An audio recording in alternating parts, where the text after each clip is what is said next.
राजा कृष्णदेव राय का दरबार लगा हुआ था। महाराज अपने दरबारियों के साथ किसी चर्चा में व्यस्त थे। अचानक से चतुर और चतुराई पर चर्चा चल पड़ी। महाराज कृष्णदेव राय के दरबार में दरबारियों से लेकर राजगुरु तक तेनालीराम से चिढ़ते थे। तेनालीराम को नीचा दिखाने के उद्देश्य से एक मंत्री ने खड़े होकर कहा, महाराज, आपके इस दरबार में बुद्धिमान और चतुर लोगों की कमी नहीं है। यदि मौका दिया जाए तो हम भी अपनी बुद्धिमानी सिद्ध कर सकते हैं। लेकिन लेकिन क्या मंत्री जी? महाराज कृष्णदेव राय ने आश्चर्य से पूछा। सेनापति अपने स्थान से उठकर बोला, मैं बताता हूँ महाराज, मंत्री जी क्या कहना चाहते हैं। तेनालीराम के सामने किसी भी दरबारी को अपनी योग्यता सिद्ध करने की प्राथमिकता नहीं दी जाती। हर मामले में तेनालीराम आगे अड़कर चतुराई का श्रेय स्वयं ले जाते हैं। जब तक दूसरे लोगों को मौका नहीं मिलेगा, वे अपनी योग्यता कैसे सिद्ध करेंगे? सेनापति की बात सुनकर महाराज समझ गए कि सभी दरबारी तेनालीराम के विरोध में हैं। महाराज कुछ क्षण के लिए शांत होकर सोचने लगे। तभी उनकी दृष्टि कोने में लगी ठाकुर जी की प्रतिमा पर गई। प्रतिमा के सामने जलती धूप बत्ती को देखकर महाराज को सभी दरबारियों की परीक्षा लेने का उपाय सूझ गया। उन्होंने फौरन कहा, आप सभी को अपनी योग्यता सिद्ध करने का एक अवसर अवश्य दिया जाएगा, और जब तक आप सभी अपनी योग्यता सिद्ध नहीं कर देते, तेनालीराम भी बीच में नहीं आएगा। ये सुनकर सभी दरबारी बड़े प्रसन्न हुए। ठीक है महाराज, कहिए हमें क्या करना है? राजा ने धूप बत्ती की ओर इशारा करते हुए कहा, मुझे 2 हाथ धुआं चाहिए।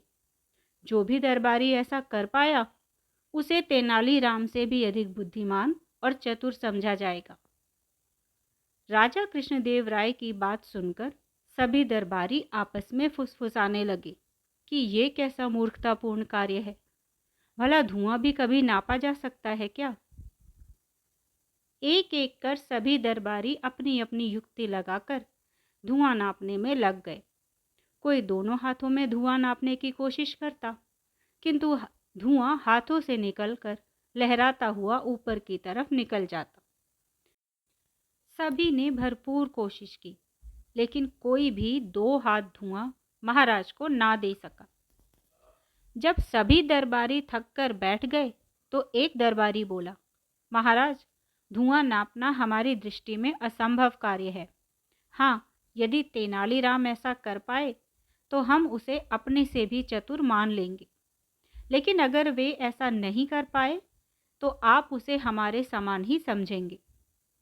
राजा मंद मंद मुस्कुराते हुए बोले, क्यों तेनाली, क्या तुम्हें यह चुनौती स्वीकार है?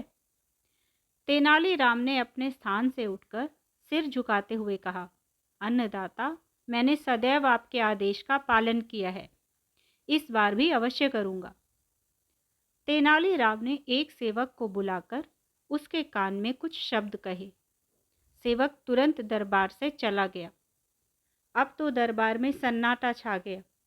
सभी ये देखने के लिए उत्सुक थे कि कैसे तेनालीराम राजा को 2 हाथ धुआं देता है।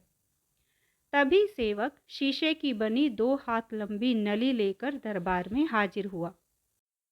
तेनालीराम ने उस नली का मुंह धूप बत्ती से निकलते हुए धुएं पर लगा दिया।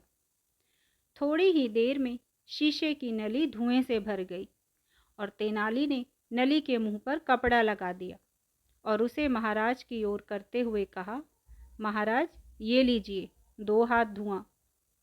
ये देख महाराज के चेहरे पर मुस्कुराहट आ गई और उन्होंने तेनाली से नली ले ली और दरबारियों की तरफ देखा। सबके सिर नीचे झुके हुए थे, लेकिन दरबार में कुछ दरबारी ऐसे भी थे जो तेनालीराम के पक्ष में थे। उन सब की आंखों में भी तेनाली के लिए प्रशंसा के भाव थे। तेनालीराम की बुद्धिमानी और चतुराई देख राजा बोले, अब तो आप मान गए होंगे कि तेनालीराम की बराबरी कोई नहीं कर सकता। दरबारी भला क्या बोलते, वो सब चुप सुनते रहे। यदि आपको कहानी पसंद आई हो तो वीडियो को लाइक और चैनल को सब्सक्राइब ज़रूर करें। धन्यवाद।